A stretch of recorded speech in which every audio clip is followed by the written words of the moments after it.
নরক শুনলেই ভয় লাগে, অন্তহীন আগুন, চিৎকার, ব্যথা।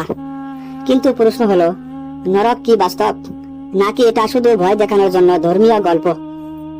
আজ আমরা জানব বিজ্ঞান ও কোরআনের আলোকে জাহান্নামের বিশ্লেষণ। আগুন আমাদের সেনা, ইলেকট্রনের ঘর্ষণ, হাইড্রোজেন জ্বালানি, তাপ ও আলো। সূর্যের কেন্দ্রেও আগুন, তাপমাত্রা প্রায় 15 মিলিয়ন ডিগ্রি সেলসিয়াস। এই তাপ সবকিছু ধ্বংস করে ফেলে, এমনকি সবচেয়ে শক্ত পদার্থ গলে যায়। বিগ ব্যাং এর শুরুতেও ছিল আগুনের জোয়ার। তখন সময় স্থান কিছুই ছিল না, শুধু হিট, প্রেসার, ধ্বংস আর সৃষ্টি। বিজ্ঞান বলছে এমন আগুনে কিছুই টিকে থাকতে পারে না। কিন্তু ইসলাম বলছে নরকের আগুন তার চেয়েও ভয়ঙ্কর। আল্লাহ বলেন, যারা আমার আয়াত অস্বীকার করে তাদেরকে আমি আগুন দান করব। তাদের চামড়া যখন পুড়ে যাবে তখন আমি আবার নতুন চামড়া সৃষ্টি করব, যাতে তারা আবার ব্যথা পায়। সূরা নিসা আয়াত 56। কেন চামড়া বদলানো? কারণ ব্যথা অনুভব চামড়ায় হয়। বিজ্ঞান বলে আমাদের চামড়ায় থাকে নোসিসেপ্টরস, এরা ব্যথা সিগন্যাল পাঠায় মস্তিষ্কে। চামড়া পুড়ে গেলে সেই সিগন্যাল বন্ধ হয়ে যায়, তখন ব্যথা আর টের পায় না।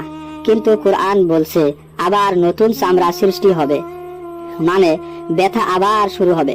1300 বছর আগের এই বর্ণনা কতটা বিজ্ঞানসম্মত? হাদিসে আছে জাহান্নামের আগুন দুনিয়ার আগুনের 70 গুণ বেশি তাপ। সহিহ বুখারী। সৌরজগতের সবচেয়ে গরম আগ্নেয়গিরি, প্রায় 2200 ডিগ্রি সেলসিয়াস, 70 গুণ বেশি তাপ। ভাবাই যায় না।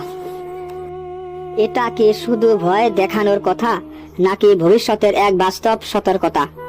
বিজ্ঞান ব্যাখ্যা দেয় কেমন করে আগুন কাজ করে, কেমন করে চামড়া পড়ে। কিন্তু বিজ্ঞান থেমে যায় সেখানে যেখানে প্রশ্ন ওঠে, এই আগুন কি শাস্তি নাকি নিদর্শন?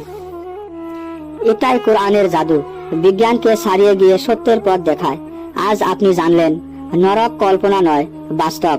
নরক ভয় নয়, সতর্কতা। আল্লাহ মানুষকে ভালোবেসে সতর্ক করেন। ভালো লাগলে ভিডিওটা শেয়ার করুন, চ্যানেল সাবস্ক্রাইব করে পাশে থাকুন। আমরা আরো সত্য তুলে আনবো ইসলাম ও বিজ্ঞানের আলোকে। আল্লাহ হাফেজ, ধন্যবাদ।